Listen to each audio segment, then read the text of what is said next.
This is Sparkhill in Birmingham. We're about 2% of the population. Back in 2021, were white British. That's probably going to be even lower now. And this is a trend for the area.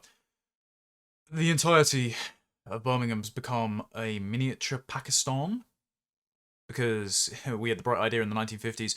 Ever since a landslide flooded areas of Mirpur to import the resentful populations from our former colonies into our major towns and cities and just recreate the conditions of the third world there. And this has predictably produced sectarian ethnic politics where before the big parties like the Conservatives with the Indian, Hindu and Sikh communities and Labour with Muslims treated the immigrant groups like clients until they imported them to such a sufficient degree that they decided to hijack our democratic, individualistic, party-based politics with ethnic parties of their own and elect their own representatives from their own communities. And this is about to play out in the local elections, and the most absurd case is Shahid Butt, a convicted terrorist, convicted in 1999 of being part of a bomb plot in Yemen, who is now running in Birmingham Sparkhill. And the New Statesman did an interview with him, and you have to laugh or you cry at the state of your country. And I'm just going to go through this because this is peak UK politics. This is the vision of the future in which mass deportations do not happen. These candidates, despite how farcical they are, they're going to become more numerous, and we're going to see these people in Parliament. So we need to get something done about this, otherwise we're going to lose possession of our country.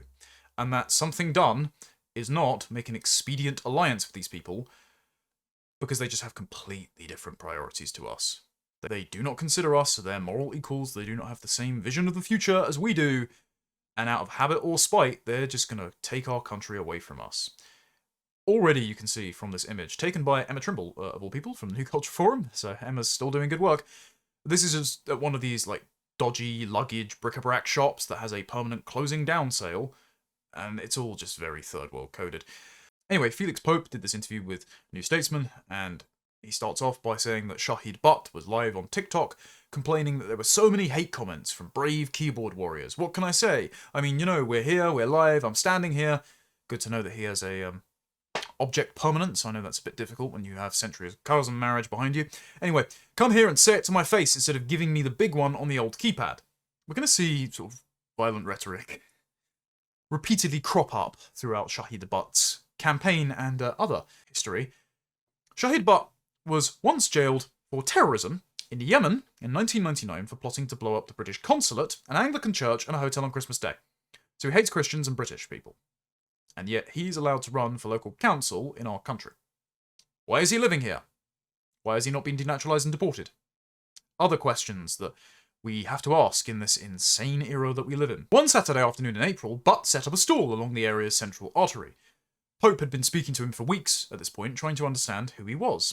Birmingham Yardley's Labour MP, Jess Phillips, had called his candidacy absolutely appalling, though, of course, does not discriminate between the types of men that she accuses of perpetrating sexual violence against women, and therefore does not want to deport said men from the country, so you can complain about it, Jess, but your policies brought him here, so the Daily Telegraph dubbed him a terror tormentor.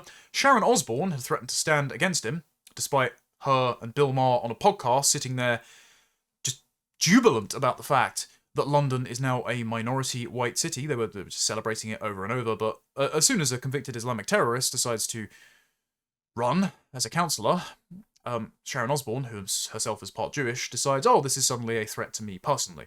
So it's just completely okay when the English people are being driven out of their major cities, but of course the moment when the inevitable happens and Muslims and Jews engage in their historic centuries-old blood feud, and, well, the Jews get attacked on Yom Kippur in a Manchester synagogue, or just recently, of course, the Golders Green stabbing by a Somalian who had also stabbed English police officers 9 years ago and not been deported.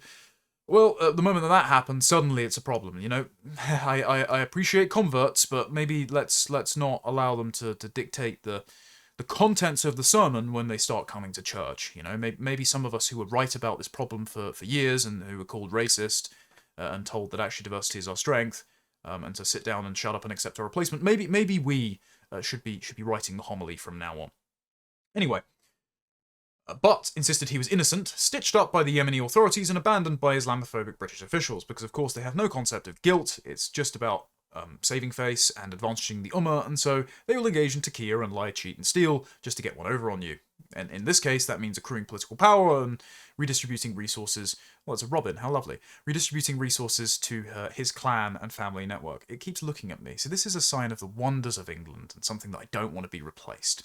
Anyway, those around him sympathised. You hear the name Shahid Butt growing up, said Sammy, an imposing young man who had travelled from Wolverhampton to volunteer. It's a symbol of resistance for us, really. The issues we went through in the 80s and 90s weren't small. Butt had helped the Pakistani community stand up to racism and defend themselves, Sammy said. Now he was teaching young people that they can enter politics. You know, the curious thing is here.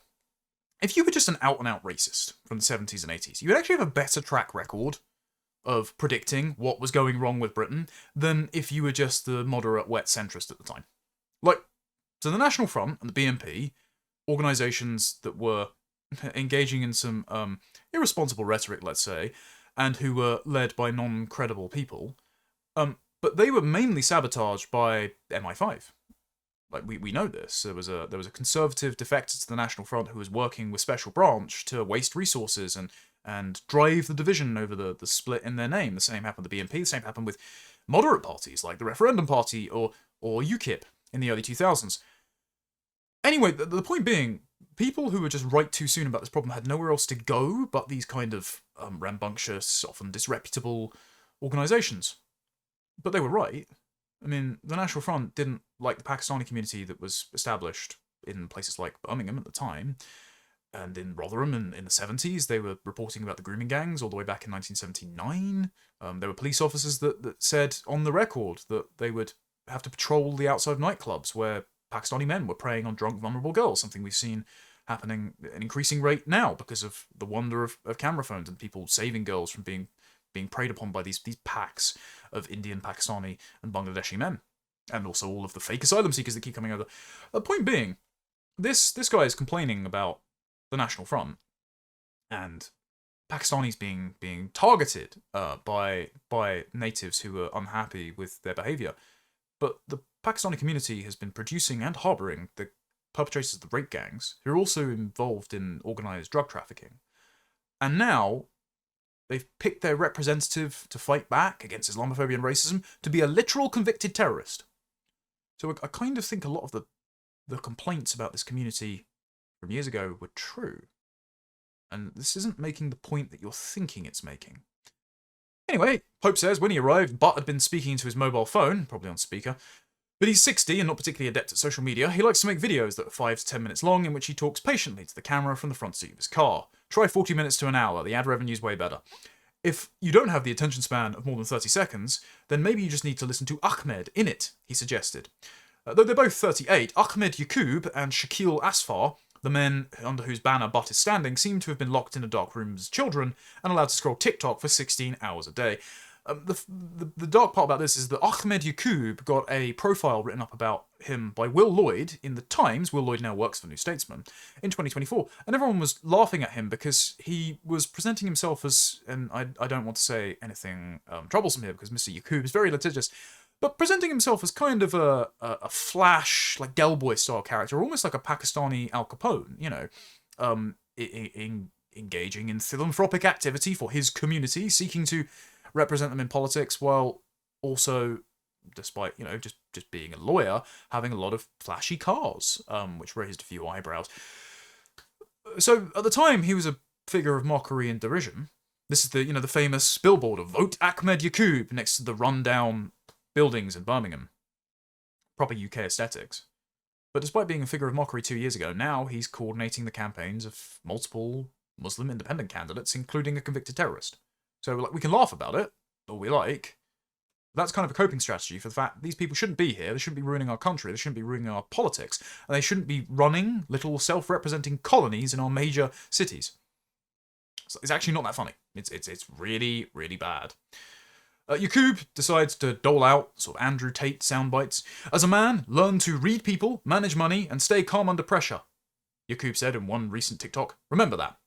The pair lead the Independent Candidates Alliance, a loose pro-Palestine anti-Labour coalition. It's not a party, but it might become one, or it might fold into the Green Party, or If Zara Sultana steps down from your party, who knows, they might take that over. At this point, it doesn't matter about the paint on the side of the van, it just matters that they're driving straight towards Parliament.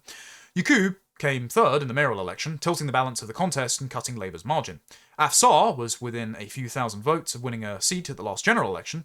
Neither are standing for council, having decided to build their power base by getting others into office, and thanks to a deal cut with George Galloway's Workers' Party, absolute quisling, they hope to make gains on the 7th of May, when all 101 of the city's seats are up for election. And of course, Birmingham is looking to lose many of its Labour seats, including many of its MPs. I mean, Shabana Mahmood is one of the MPs for this sort of area, where all of the bin strikes have gone on because the Labour Council got hoisted by their own petard via the Equality Act, and council cleaners complained that they weren't being paid as much as bin men, and they said that this was sexist discrimination, despite, being a bin man being a more difficult job than being an office cleaner. And so they demanded equal pay, which then led to the bankrupting of Birmingham Council, which then led to job cuts in the bin men sector, which then led to bin strikes, which then led to Birmingham looking even more like Pakistan than its population had intended, because rubbish was piled up to the tops of the houses, and children were playing with rats in the streets. And rather than, blame the legislation that both Conservatives and Labour entrenched, rather than blame the politicians for not repealing that legislation, rather than blame the populations for just throwing their rubbish around and not driving it to the tip, or forming some kind of community organisation that allows them to dispose of the rubbish in a more sensible way, and in shitifying their area. No, instead, they're just gonna vote against the Labour Party and vote more Muslims in. And this shouldn't be shocking, because this is just, ethnic politics in an area where there are no white English people left. They've been ethnically cleansed out of the area due to immigration policy. And this is something that everyone from politicians like Mahmood to media stars like Sharon Osbourne celebrated as being a good thing. Sorry, but the fruits of this endeavour have proven very, very rotten. Anyway, during Ramadan, the Independent Candidates Alliance paused its campaign. It was tiring to canvass during a period of fasting where they just, skipped lunch, and the voters wanted to be left alone with their families. One bright day in late February, I walked from the centre of Birmingham to Sparkhill, past overflowing bins and a wanted poster showing Benjamin Netanyahu. "Please stop dumping rubbish" was written in white paint on the side of one terraced house. It was in English, so, that was your first error. Maybe if you'd written in Urdu, they might have considered. Located close to the factories and heavy industry, Sparkhill sucked in workers in the 20th century, first Irish, then Indian and Pakistani. Well, the Irish are native to Britain. Importing Indians and Pakistanis was a great big mistake, wasn't it? And now almost is 80% Asian, Indian subcontinental, let's not smear our Japanese friends this way, and 80% Muslim, according to the latest census figures. It's going to be even worse by the time of 2030 when the next census comes out.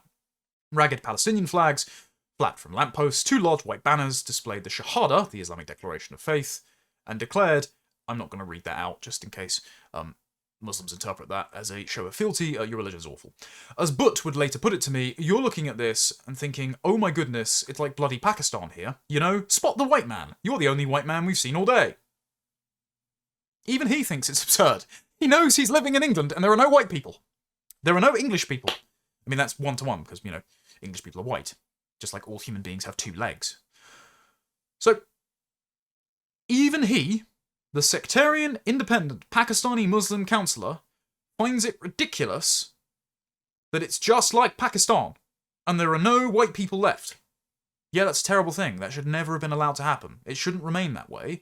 These people should go home. They shouldn't be here. Anyway, Pope met Butt and Afsar by the bandstand in Sparkhill Park, and he was younger. Afsar's younger with spiky hair. The men dressed similarly in black jeans and jackets. Butt was born in Lahore but came to Britain as a baby. Strip his citizenship. You strip the citizenship of anyone convicted not just of terrorism, but a crime who is eligible elsewhere. Like, we know these people are repeat offenders, which don't need them here. The park where he had played, where he fought, where he drummed up support for Muslim causes abroad. When he was a child, it was also much whiter. Graffiti spending APL, Anti-Pakistani League, was scrawled on the walls. Women would stand outside their houses, he said, and racially abuse passing kids. At 11 years old, Butt was on his way to school when he was attacked by a group of skinheads and beaten up. Now, of course, that's terrible, don't beat up random children, but Butt shouldn't have been here in the first place. And I somehow think that it's not because of this altercation that he later became an Islamic terrorist. He said, that's when I started to become a lot more aggressive. His fight or flight instinct kicked in, and he chose to fight. I was like that because everywhere around me, it was F off, you Pakistani, back to where you came from. Why am I being called a Pakistani? Because you're a Pakistani. And because other members of the Pakistani community were already trafficking, torturing, raping, and in some cases murdering white children. So, unfortunately, you guys started it. And if you don't like it, then you shouldn't be here. Again, not condoning any criminal activity, but these ethnic tensions between communities are a natural byproduct of the reprehensible behaviour of the Pakistani community towards the English, and the imposition of said Pakistani community on the English by treacherous governments against the wishes of the English who never voted to have them here and actually would quite like them to go home. So Butt and his mates responded in a very normal way. They went to a local army surplus store and bought matching Italian combat jackets. They patched red eagles on the left arm and formed a gang that they named the Lynx. One early recruit was Mozzam Beg, who lived nearby and would go on to become one of the most high-profile victims of the War on Terror, held in Guantanamo Bay for nearly 2 years before being released without charge. Beg denies that he was ever involved in terrorism. I suppose we just have to take his word for that. His father had integrated into British society in an almost Tory style, Beg wrote in his autobiography, embracing Victorian values and sending his son to a Jewish school because it offered the best education. Okay, well, we shouldn't be having sectarian, ethnic and religious schools that aren't Christian anyway, so that's not integration. Things changed in his teenage years. He had English, Irish and Afro-Caribbean friends, but the Lynx were mainly Kashmiri. These boys, who came from strict, traditional families, began playing truant, drinking and taking drugs. Once we dealt with all the skinheads and the National Front, then unfortunately we just started fighting each other, Butt told me. Soon the gang devolved into petty criminality. Right, so even if the National Front didn't exist, even if the English people had welcomed you here in the first place, you would still be causing trouble, doing drugs, fighting each other, and then preying on their children. It was not until 1989 that Butt woke up. The year before, Salman Rushdie had published the Satanic Verses, a surrealist satire of Islam that provoked fury across the Muslim world. Well, no. It didn't provoke anything. They took offence because they can't sustain scrutiny of their prophet, their religion, and mockery results in a death sentence in Muslim countries, and they thought it acted the same way here. And they were very angry when it didn't. The anger was ignited not by the Ayatollah Khomeini, whose fatwa would come later, but by Jamaat-e-Islami, a hardline Islamic group in Pakistan. In Bradford, the local council of mosques organised a book burning, and then thousands of British Muslims, no, just Muslims that happened to be occupying Britain, including Butt, demonstrated in Hyde Park. Right, so they were involved in the Rushdie riots.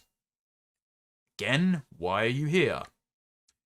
It was a pivotal moment in the relationship between Western nations and Muslim minorities. Liberal multiculturalism had pushed up against something hard-edged and intransient. Both sides found themselves reshaped by the encounter. I always say I'm one of Rushdie's children, one secular raver turned Salafist told the BBC decades later. I was radicalised by white liberals. I believe you. They shouldn't have brought you here. You should never have been in my country to be radicalised in the first place. Anyway, Butt remembers the protest as an invigorating day out. Oh, that's not how the majority of my countrymen remember it. They remember it as a pretty alarming wake-up call to the fact that they had violent colonies in their midst who would quite like the country to become an Islamic state. But no, he just thinks it's a jolly. It's basically like Glastonbury.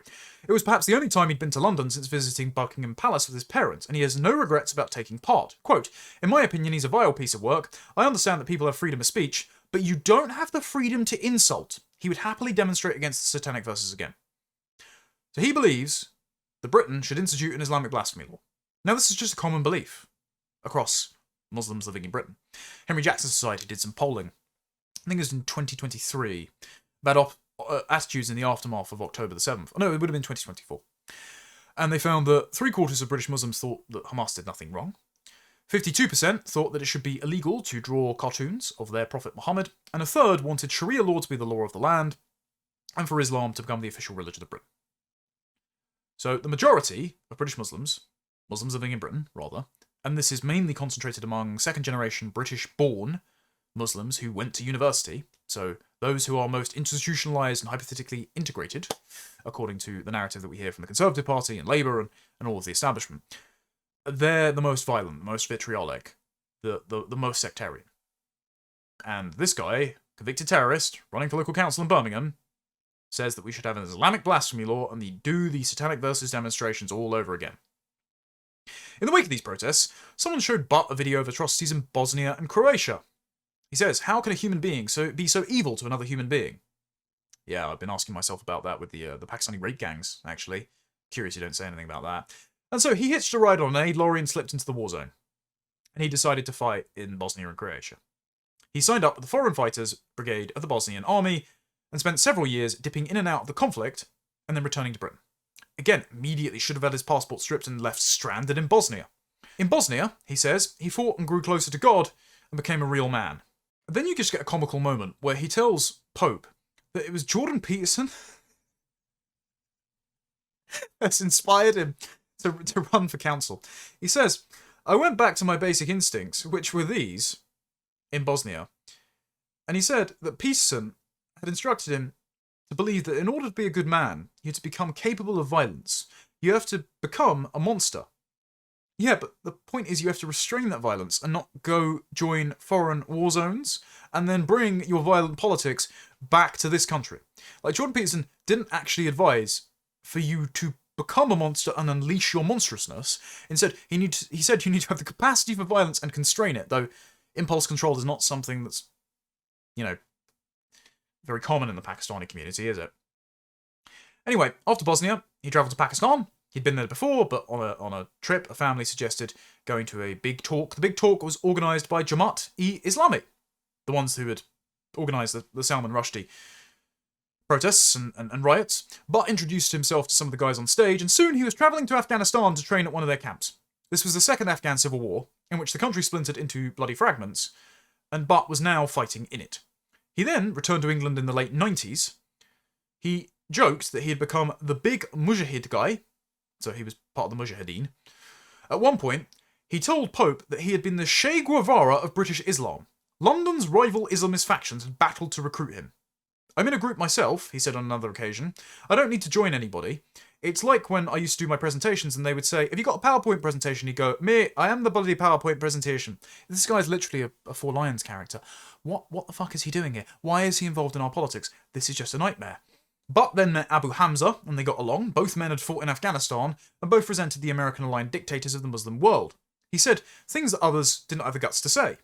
Abu Hamza would later be jailed for life in America for supporting terrorism, but insisted he'd never heard the cleric speaking about such things when they were together. His focus was on the Muslim dictators alone. Oh yeah, just, the terrorism just never came up in conversation with a convicted terrorist who tried to bomb a British embassy in Yemen and attack an Anglican church, and who fought in the Bosnian War and the Afghan Civil War, and protested against Salman Rushdie, and would do it again. Just never came up. According to Butt's account of Yemen, after he was 33, after fighting in Bosnia and Afghanistan, he wanted to set up a security firm for Muslim countries, but he could not get weapons training in Britain, so he travelled to Yemen, which is, just what you do. He said, sounds like the Wild West, and that sounds good.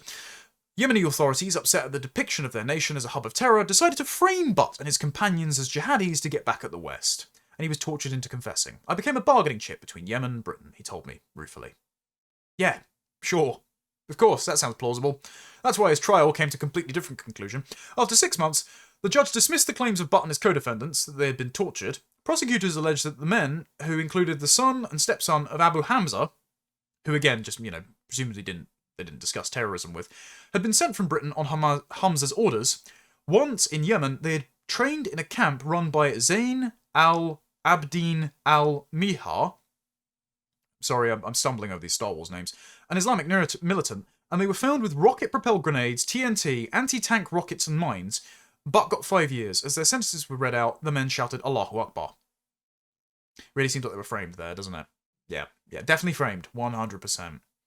Anyway, so Pope continues. They keep protesting their innocence, and then he points out that while Pope was away from Birmingham, the ICA seemed to keep getting into trouble. In early March, after Ayatollah Khomeini was killed in Iran, Yaqub, Afsar and Butt went to a vigil where people held photos of Khomeini and set an Israeli flag on fire. Butt later would tell me he only turned up to confront the Zionist protesters. Yep, sure. At another protest, Yaqub was arrested on suspicion of racially abusing a police officer. Then Sky News filmed him telling a voter that Zionists control everything, and he was accused of being an anti-Semite. Look, I'm against the Iran war, but I just don't think that we should be having pro-Iran factions demonstrating on our streets.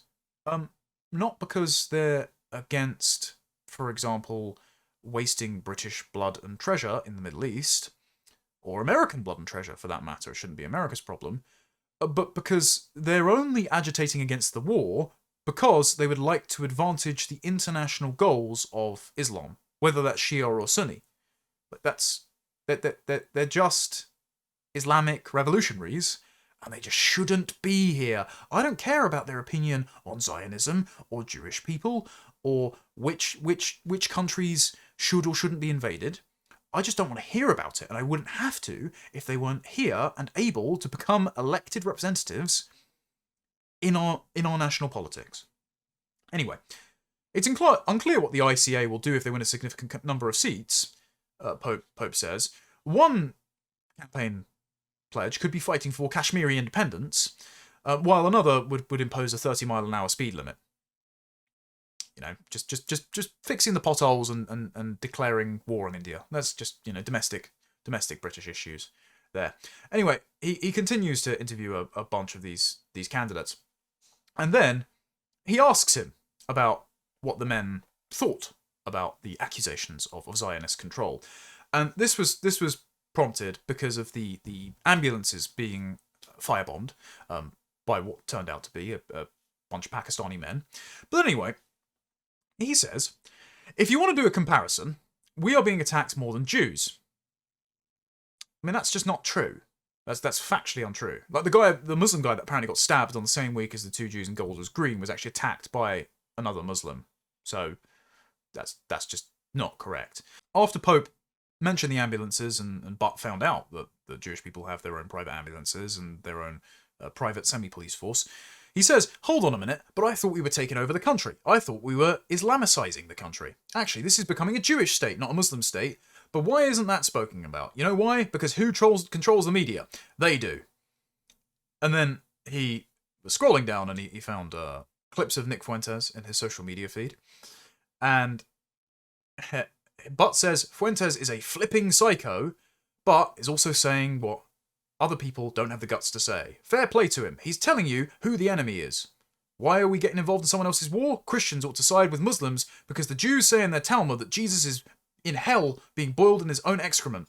Really, Pope says? I haven't read it. I mean, that is true. The Muslims also have a very low opinion of Jesus. I mean, they deny the incarnation, the crucifixion, the resurrection. They say he's going to return on Judgment Day, break his cross, and only abolish the jizya if Christians submit to Allah. So, they deny all the fundamental truth claims of Christianity and then try and co-opt the legitimacy of Christianity to force Christians to live as dhimmis in Muslim lands, or at the time that the Quran was fabricated, force Christians in what is now Syria to convert or die. I mean, it says, do not befriend Jews and Christians, they have perverted the teachings of the book, strike at the necks of unbelievers.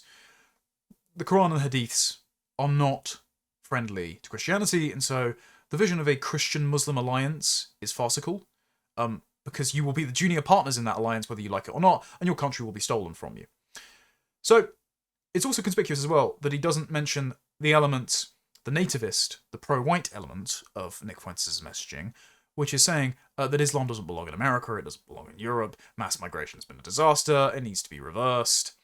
And even though he has grown a bit fatalist about the prospect of doing so recently, because Trump's mass deportation agenda has declined, despite encouraging reductions in legal migration, he's been consistent on this. So it's curious that Mr. Butt omits the pro-Christian, pro-European elements of Fuentes' messaging, but instead just focuses on the Jewish stuff. Anyway, Butt says, I want you to go on Google and type in, what does the Talmud say about Jesus being boiled in his own excrement? So Pope went to Google and typed, what does the Talmud say about Jesus being boiled in his own excrement? And then I watched a video from Rabbi Daniel Rowe, a director at the Jewish educational charity Aish UK, and I discovered that Butt was wrong. The figure said to be burning in hell is a man named Yeshu, a superficially similar but different name to Jesus. He was, Rowe said, not even a Christian at all. Yeah, that's not true. Sorry, it's just not true. Yeshu is the Hebrew version of Jesus. And also, they do say that he was the son of a whore, and they also deny the death and resurrection and incarnation. And this is just the break of Judaism from Christianity, I'm afraid. They're just not reconcilable as traditions. Like post-Old Testament Judaism doesn't have much in common with Christianity, just as Islam has nothing in common with Christianity either. And so what I want to point out here is the main loser in this is, of course, the English people that are having freaks like this inflicted on them. But it's also the establishment that's trying to keep these communities together by telling comfortable lies, like the fact that their theology is compatible, or their culture is basically similar, or all deep down, we're all just blank slates, striving for the same thing, which is a fair tax rate, functional public services, and fixing the potholes and collecting the bins. Clearly, collecting the bins is less of priority than the independence of Kashmir or the empowerment of the Ayatollah to these chaps. And I'm sorry, but the Blairite, neoliberal, we can all come together in multicultural Britain, diversity is our strength agenda, it's just being repudiated in real time by the fact that the fruits of that endeavour are convicted terrorists now likely to gain political power in our country.